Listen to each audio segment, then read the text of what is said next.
అలాగని గట్టిగా కౌగలించుకోవడానికి, గుడ్డిగా నమ్మడానికి లేదు. అమెరికా అమెరికానే. అక్కడ క్లింటన్ ఉన్నా, బుష్ బాబు ఇంకో బుష్ ఉన్నా, నల్లజాతి ఒబామా ఉన్నా, తెల్లజాతి బైడెన్ ఉన్నా, ట్రంప్ అయినా, వాడు రిపబ్లిక్ అయినా, డెమోక్రట్ అయినా, అది అమెరికా అంతే.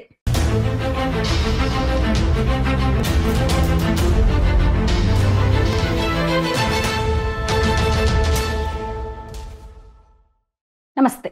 అమెరికా ప్రభుత్వం యుఎస్ఐడిని నిలిపివేసింది. యుఎస్ఏఐడి అంటే United state agency for international development.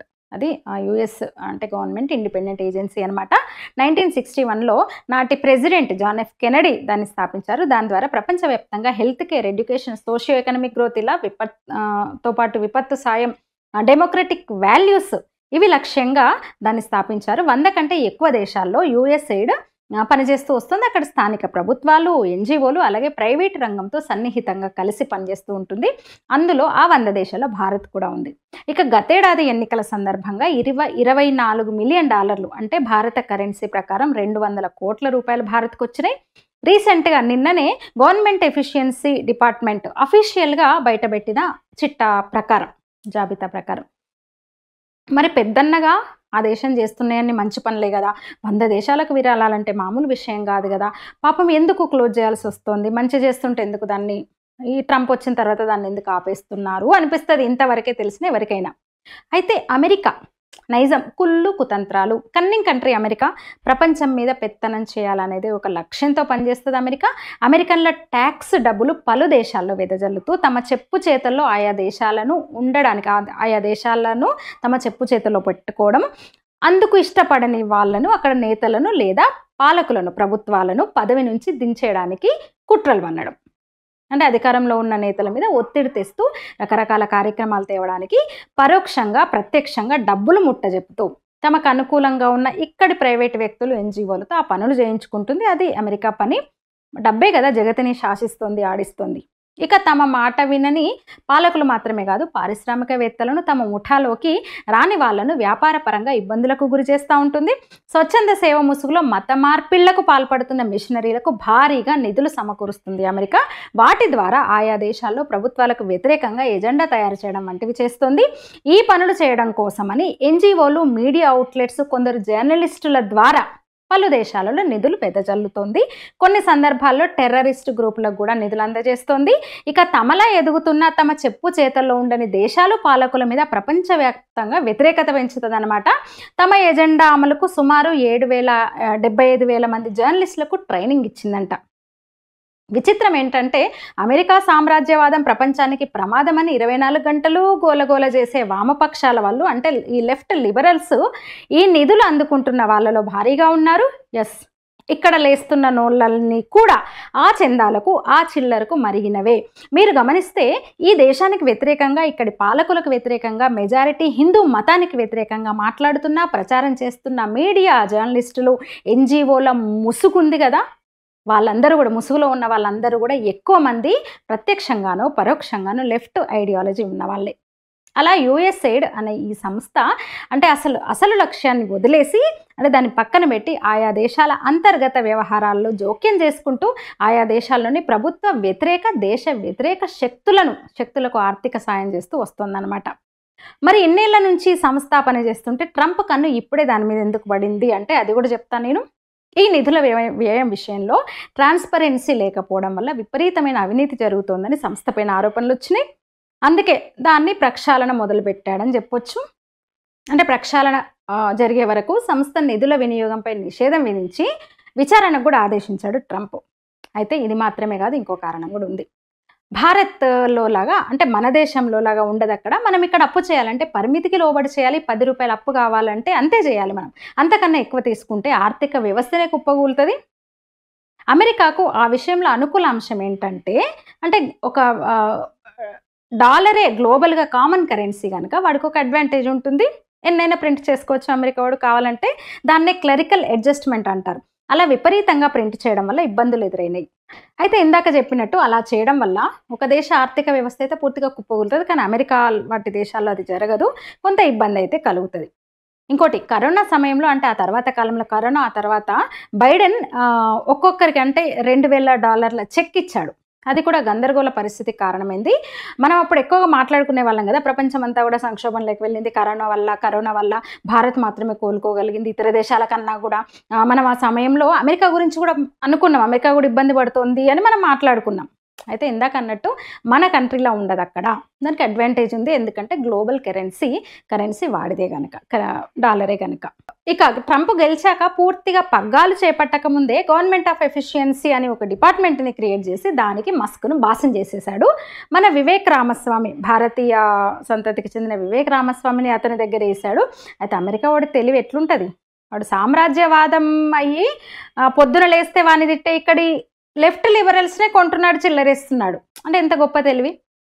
సరే, ఇదే వీడియోలో మున్ముందు దాని గురించి కూడా చెప్తా. సిగ్గు ఎగ్గు లేని భారతీయ లెఫ్ట్ లిబరల్స్ గురించి ఇదే వీడియోలో చెప్తా, మీరు ఈ వీడియో పూర్తిగా చూడాలి.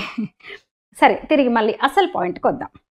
మస్క్ ట్రంప్ ఎప్పటి నుంచో అంటున్నారు కదా, అనవసర ఖర్చులు తగ్గిస్తాం మేము, నేషన్ ఫస్ట్ అని. మనలాగే నేషనలిస్టులు అనమాట వాళ్ళు. వాళ్ళ దేశానికి మనకు మన దేశం ప్రాణం కదా, వాడి దేశం ప్రాణము ముఖ్యము, వాడి దేశం ముఖ్యం, సింపుల్ అంతే. ఇక దీనిపై పెద్ద రివ్యూ చేశాడు. ఇంకోటి, ఈ మధ్య మనం డీప్ స్టేట్ అంటున్నాం కదా, కనిపించే డీప్ స్టేట్ సోరస్, అంటే మొన్నటి వరకు సోరస్ మనకు కనిపించాడు కదా, ఇప్పుడు మస్క్ అని చెప్పొచ్చు. అసలు ఏ దేశానికైనా డీప్ స్టేట్ ఉంటుంది.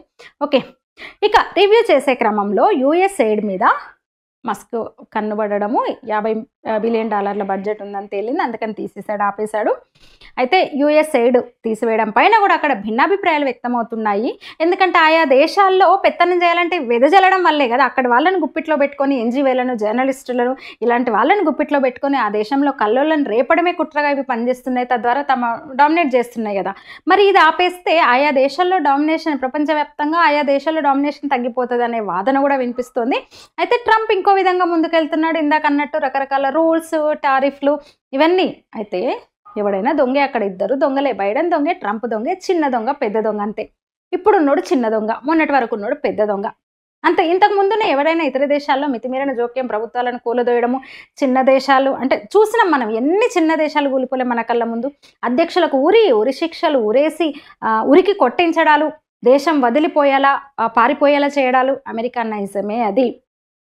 అయితే ప్రపంచాన్ని శాసిస్తోంది, మరి అన్ని విధాల బలంగా ఉంది. మరి వాడితో నాగ్గా మెదలాలి కదా, వాడికన్నా వీడు మనకు మెరుగైనోడు కనుక మద్దతు ఇవ్వాల్సి వచ్చింది. అలా మొన్న ఎన్నికల్లో భారతీయులు ట్రంపే రావాలని కోరుకోవడానికో, అక్కడ స్థిరపడిన భారతీయులు ట్రంప్కు ఓటేయడానికో, అంటే నేరుగా మద్దతు ఇవ్వడానికో కారణం ఇదే, ఇంతకు మించి ఏమీ లేదు.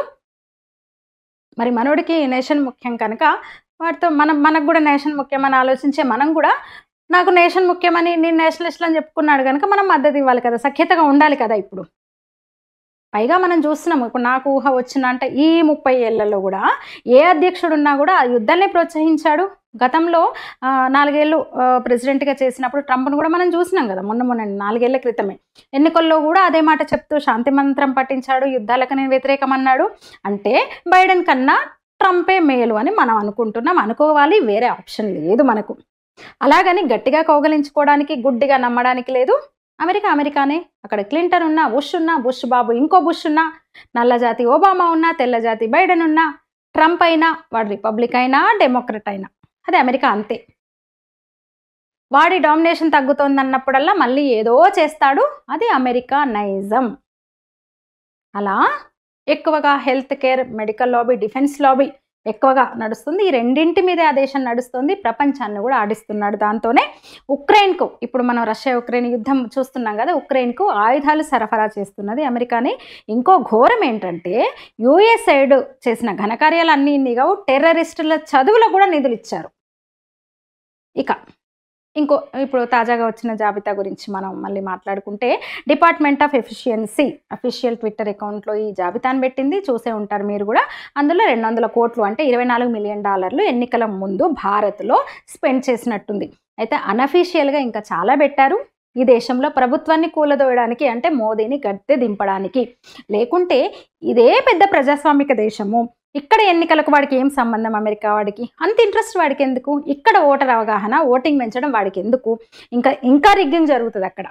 ఇక్కడ ప్రభుత్వాలు లేవా, ఎన్నికల కోసం ప్రత్యేక బడ్జెట్ మనం కేటాయించుకునే వ్యవస్థ మనకు లేదా? గవర్నమెంట్ ఆఫ్ అమెరికాకు ఎందుకు ఇవన్నీ, ఎన్నికల వ్యవస్థ గురించి అంత ఇంట్రెస్ట్, ఆసక్తి ఏంటి? ఎందుకంటే ఎక్కడైనా ప్రపంచంలో ఏ దేశమైనా, పెద్ద దేశం భారత్ అయినా, పిలిబిత్తర్ కంట్రీలైనా, బంగ్లాదేశ్, పాకిస్తాన్, సిరియా, ఆఫ్ఘనిస్తాన్, సోమాలియా, ఏవైనా సరే వాళ్ళ అనుకూల ప్రభుత్వాలు ఉండాలి, పాలకులు చెప్పు చేతుల్లో ఉండాలి, లేదంటే తీసిపడేయాలి. అలా మొన్న ఎన్నికల్లో జో బైడెన్ డీప్ స్టేట్ అంటే జార్జ్ సోరస్, ఇక్కడి కాంగీ లెఫ్ట్ గ్రూపులకు భారీగా నిధులు ఇచ్చాయి అన్నట్టు గుర్తుంది కదా మీకు. బైడెన్ దిగిపోతూ సోరస్కు అమెరికా అత్యున్నత పురస్కారం అందజేశాడు. అయితే ఎన్నికలకు ముందు వచ్చింది 200 కోట్ల రూపాయలే, కానీ అంతకు ముందు నుంచే విపరీతంగా ఈ దేశానికి వచ్చి పడుతోంది.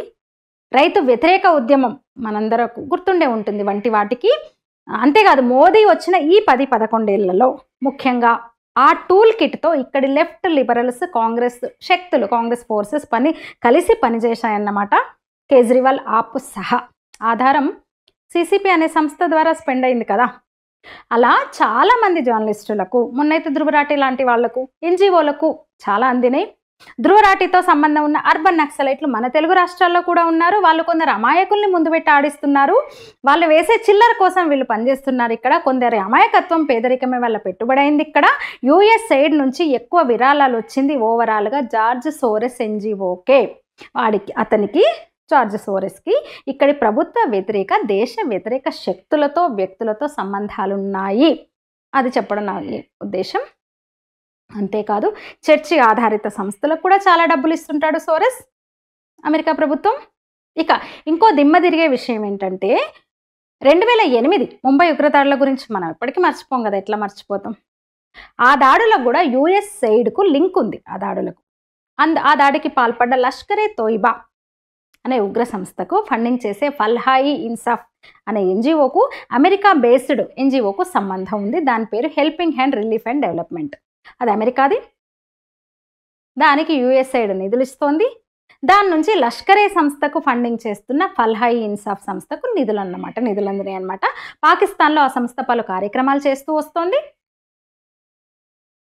అంటే అప్పుడు భారత్ మీద మరి ఉగ్రదాడి చేసిన ఆ సంస్థకు పాకిస్తాన్ మద్దతు అని అందరికీ తెలుసు. ఆ పాకిస్తాన్ను అప్పుడు నడిపించింది అమెరికా అని మనకు తెలుసు. అన్నట్టు ఆ సంస్థకు అమెరికా నుంచి వచ్చిన సాయం 80 కోట్లు. అంటే మన దేశం మీద దాడికి వాడి ఉంటారని కదా అర్థం. ఇలా హెల్త్ కేర్, ఎడ్యుకేషన్ పేర్లేవో చెప్తున్నారు, కానీ ఏవేవో జరుగుతున్నాయి. చెక్స్ ఉండవు, ప్రాపర్గా లెక్కలేం చెప్పక్కర్లేదు. అలాంటి దాన్ని తీసేయాలనుకుంటోంది. వాడి ఖర్చు తగ్గించుకోవడానికి మస్క్, ట్రంప్ సర్కార్ అని చెప్పొచ్చు. $50 బిలియన్ అంటే మాటలా? మరి వృధా ఖర్చు మనకెందుకు, ఎవడి మీద ఎందుకు పెట్టడము అని ఇప్పుడు ఆ ప్రభుత్వం ఆలోచిస్తుంది. అందుకు కూడా ఇక్కడి లెఫ్ట్ లిబరల్స్కు ట్రంప్ నచ్చింది. అందుకే ఇది కూడా ఒక కారణం. ట్రంప్ వస్తే ఇది చేస్తాడని వాళ్ళు ఊహించారు, నిధులు ఆగిపోతాయని వాళ్ళు ఊహించారు అనమాట. అందుకే ట్రంప్ను వీళ్ళు వ్యతిరేకించారు ఇక్కడ ఉండి. అయితే ఇప్పుడు కూడా ఫండ్స్ ఆగిపోతాయి శాశ్వతంగా, యుఎస్ సైడ్ పూర్తిగా నిలిపేస్తారని కూడా చెప్పలేము. అది ప్రభుత్వ స్వతంత్ర ఏజెన్సీ, ఎవడొచ్చినా ఇస్తాడు.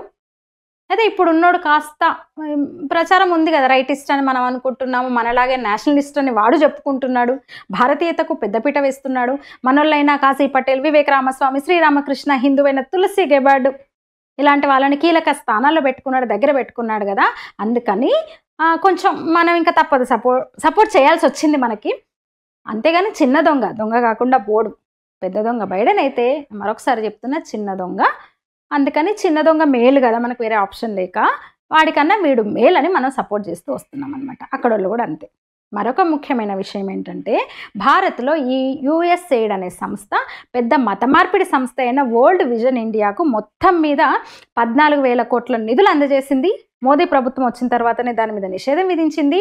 రాజీవ్ గాంధీ ట్రస్ట్కి, భారత్ జోడో యాత్ర సూత్రధారుడికి, ప్రశాంత్ భూషణ్ ఎన్జిఓకి, చాలా ఆన్లైన్ లెఫ్ట్ మీడియా పోర్టల్స్కి నిధులు సమకూర్చింది. అలాగే ఈ ముఠాకు వ్యతిరేకంగా ఉండే ఆన్లైన్ పోర్టల్స్కు నిధుల కొరత సృష్టించే ప్రయత్నాలు కూడా చేసిందనమాట. ఇంకా దారుణం ఏంటంటే మోదీ ప్రభుత్వం వచ్చిన తర్వాత భారతదేశంలో మత స్వేచ్ఛ తగ్గిందని, మైనార్టీలను అనగదొక్కుతున్నారని, వాక్ స్వాతంత్రమే లేకుండా పోయింది మైనార్టీలకని, ప్రపంచంలో అతి బీద దేశాల్లో ఒకటి ఇది అని హంగర్ ఇండెక్స్లు తయారు చేయడం, రైతుల ఉద్యమాల వంటి వాటిని అనగదొక్కుతున్నారని ప్రచారం చేయడము, అనగదొక్కడము, రఫేల్ అవినీతి, ఇలా పెగాసస్ సాఫ్ట్వేర్ ద్వారా నిఘా ఆరోపణలు, ఆదానిపై ఆరోపణలు, ఇలా భారత్లో మోదీ ప్రభుత్వం వచ్చిన నుంచి కూడా వ్యతిరేక వార్తలు ప్రసారం చేస్తున్న అంతర్జాతీయ, జాతీయ ఆన్లైన్ పోర్టల్స్ ఇవి రాసిన జర్నలిస్టులు మొదలగు వాళ్ళ వెనకాల ఈ యుఎస్ఎయిడ్ ప్రత్యక్ష లేదా పరోక్ష నిధుల సహకారం అయితే ఉంది, అందులో సందేహమే లేదు. ఇక అమెరికాలో ఇప్పుడు ప్రభుత్వం మారిన ధరిమిన ఈ వివరాలన్నీ కూడా బయటకు వస్తున్నాయి. అలాగే వికీలీక్స్ కూడా చాలా నిగూఢమైన విషయాలను బయటపెడుతుంది. ఇక మరో విషయం, ఉగ్రవాదికి ఫండింగ్ చేశారంటే ఇందాక కొంచెం ఒకటే లైన్ చెప్పాను కదా పైన. కొలరాడోలో కాలేజీలో చదువుకునేందుకు అన్వర్ అల్ అవ్లాకీక్ అనేవాడికి ఫీజు కట్టింది యుఎస్ఎయిడ్. తర్వాత వాడు అల్ఖైదా ఉగ్రవాది అయిపోయాడు. అమెరికాలో పుట్టిన జిహాదీ అనమాట అతను. ఒబామా పాలనలో 2011లో యెమెన్లో డ్రోన్ దాడిలో చనిపోయాడు అతను. అతని చదువుకు యుఎస్ఎయిడ్ నిధులు సమకూర్చిన వివరాలకు సంబంధించిన వివరాలన్నీ కూడా ఇప్పుడు సోషల్ మీడియాలో వస్తున్నాయి, మీరు చూసే ఉంటారు. 1990లో కొలరాడో స్టేట్ యూనివర్సిటీలో engineering course, civil engineering course చదివాడంట అతను. అంటే ఉగ్రవాదుల చదువులకు కూడా యుఎస్ఎయిడ్ సపోర్ట్ చేసిందనమాట. 90 నుంచి 94 వరకు కూడా అతను సివిల్ ఇంజనీరింగ్ చదివాడు కొలరాడో యూనివర్సిటీ నుంచి. తర్వాత అల్ఖైదా ఉగ్రవాదిగా మారాడు. మళ్ళీ ఒబామా సమయంలోనే చనిపోయాడు. ఇందాక అనుకున్నాం కదా, అమెరికానే ఒక కన్నింగ్ కంట్రీ. అక్కడ దాన్ని పాలిస్తున్నాడు దొంగ. చిన్న పెద్ద కొంచెం తేడా ఉంటుంది తప్ప దొంగ అని చెప్పుకున్నాం కదా. అయితే ఇక్కడ ఉన్నోళ్ళు ఇంకా పెద్ద దొంగలు. ఎందుకంటే మన దగ్గర ఉన్న ధ్రువరాటి లాంటి వాళ్ళు ఆ దొంగేసే చిల్లర తీసుకొని ఇక్కడ ఇంకొన్ని చిల్లరలు కొందరు నిన్న మనం మొరుగుతున్నారు కదా, వాళ్ళను ముందు నుంచి నెడుతున్న వాళ్ళు ఇంకా పెద్ద దొంగలు వాళ్ళు.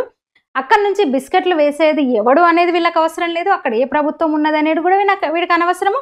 ఎవడు బిస్కెట్లు వేసినా వీడు తీసుకుంటాడు. ఎవరని కాదు, అక్కడ వీళ్ళ జోలె నిండాలి, ఎవరు వేసినా వీళ్ళు తీసుకుంటారు. ఎంత సిగ్గుమాలిన తనం అంటే, సామ్రాజ్యవాదానికి వ్యతిరేకమంటూ అడవిలోకి వెళ్ళి అడవిలోకి అమాయకులను పంపి వాళ్ళను చంపి వాళ్ళ చావుకు పరోక్షంగా ప్రత్యక్షంగా కారణమయ్యి ఆధారాలు దొరికి అర్బన్ నక్సలైట్లుగా వీళ్ళు జైలు పాలై ఇదంతా చేస్తున్న వాళ్ళు మళ్ళీ వాళ్ళ బిచ్చం కోసం జోలె పడతారు. అదే సామ్రాజ్యవాదపు దేశాలతో కలిసి పనిచేస్తూ టూల్ కిట్తో దేశ వ్యతిరేక చర్యలకు పాల్పడుతున్నారంటే ఏమందాం వీళ్ళని, మరి మీరే చెప్పండి.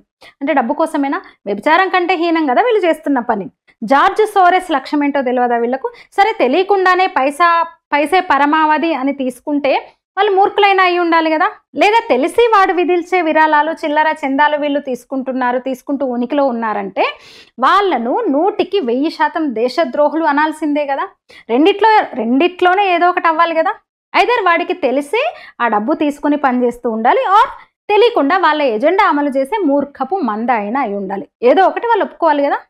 మా బొంద మాకేం మేధావితనం, మా పిండాకుడు, మా శ్రార్థం, మా దినం మాకంత తెలివేడా, తెలియక తీసుకున్నామంటారా? అప్పుడు అంతే కదా, అట్లా అనాలి. లేదు మాకు ఈ దేశం అంటే ద్వేషం, మేము దేశద్రోహులం అని చెప్పుకోవాలి. వ్యభిచారి డబ్బు కోసం కేవలం దేహాన్ని మాత్రమే అమ్ముకుంటుంది. వీళ్ళు ఆత్మను, బుద్ధిని అన్నీ అమ్ముకుంటారు. చెప్పిన కదా, దేశంలో ప్రపంచంలోనే అత్యంత పనికి మాలిన జాతి, సోమరుల జాతి ఎవరంటే వీళ్ళే. సామ్రాజ్యవాదం అని తెల్లారలేస్తే తిడుతూ వాడి డబ్బులు తీసుకొని ఒక టూల్ కిట్తో కలవడం అంటే ఇంతకన్నా ఏమనాలి మరి. చైనా వేసింది తీసుకున్నారంటే నీ సిద్ధాంతము, నీ మూలాలు అనుకోవచ్చు. అమెరికా, యూరప్ విసిరేసి కూడా ఏరుకొని తినడం ఏంటి, ఏమనాలి అసలు? ఎవడో సోరస్ వాడు అమెరికాని, వాడు పుట్టి పెరిగాడు, కానీ వాడు చేసేది అమెరికా కోసమే పనిచేస్తున్నాడు. ఎవరికైనా తెలుస్తుంది, కడుక్కోవడం రాని పోరని అడిగినా చెప్తాడు అదే మాట. అంటే వీడికి కూడా తెలుసు వాడు ఎందుకు ఎంగిలి మెతుకులు ఇసురుతున్నాడు. అవి తినగా బలిస్తే వచ్చిన మాటలే కూడా మనవాదులు, ఆర్ఎస్ఎస్ ఉన్మాదులను తయారు చేస్తుంది, ఇలాంటివన్నీ అనమాట. వాట్సాప్ యూనివర్సిటీ ప్రచారం చేసింది, పైసలు ఎక్కడివి అని అన్నారు కదా, వాడే చెప్పిండు కదా, బయట పెట్టిండు కదా. $24 మిలియన్ ఎన్నికల టైంలో భారత్లో ఖర్చు చేసినాం. ఏమైనాయి మరి అవి? ఏమైనాయి అంటే జార్జ్ సోరస్ వల్ల వీళ్లకు, రాహుల్ టీంకు, దేశ వ్యతిరేక ఆర్టికల్స్ రాసే ఇలాంటి వాళ్ళకి, ఇక్కడి మేధావులకు, దావగుండంలో నేవీ రాడార్ ఏర్పాటుకు కేంద్రం అనుమతిస్తే కేంద్రం నిర్ణయం తీసుకుంటే దేశ రక్షణ కోసము దాన్ని ఖండిస్తూ ఎడిటోరియల్లో రాశారు, వీడియోలు చేశారు. ఇక్కడ అరే సైద్ధాంతిక నిబద్ధత కూడా లేదు. చైనా వాడిస్తే తింటే తినండి, సామ్రాజ్యవాద శక్తుల వ్యతిరేకులం అని చెప్పుకుంటూ వాడేసే చిల్లరు కూడా బొక్కుతారా ఏంది ఇది? తెల్లారులేస్తే ఆ మాటలు మాట్లాడి వీళ్ళందరూ కూడా తెల్లారులేస్తే సామ్రాజ్యవాదం, పెట్టుబడిదారీ విధానాలకు వ్యతిరేకం అంటూ ఒక్కడిని కూడా వాళ్ళ పిల్లల్ని చైనాకో, క్యూబాకో, కొరియాకో పంపించారు. మళ్ళీ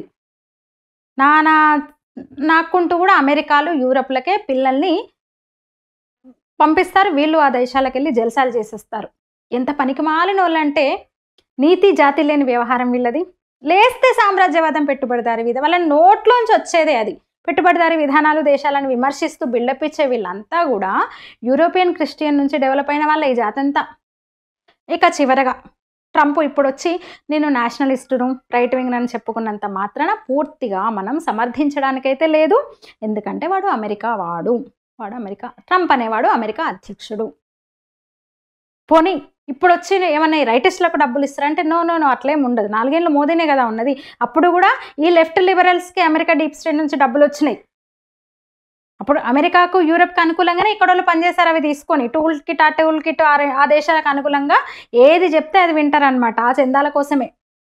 జస్ట్ ఇప్పుడున్న ఈ ట్రంప్కి మనకు కాస్త ఉన్న లింక్ ఏంటంటే నేషనలిస్ట్ అంతే. తన దేశం కోసం తను పనిచేస్తాడు, మన దేశం కోసం మనం పనిచేస్తున్నట్టు. అదే ఎటొచ్చి ఇక్కడున్న వాళ్ళే యాంటీ నేషనలిస్టులే. మీరేమంటారు? మీ అభిప్రాయాన్ని కామెంట్లో తెలియజేయండి. నా వీడియోలు నచ్చితే లైక్ చేయండి, షేర్ చేయండి, నా ఛానల్ని సబ్స్క్రైబ్ చేయండి. ధన్యవాదాలు.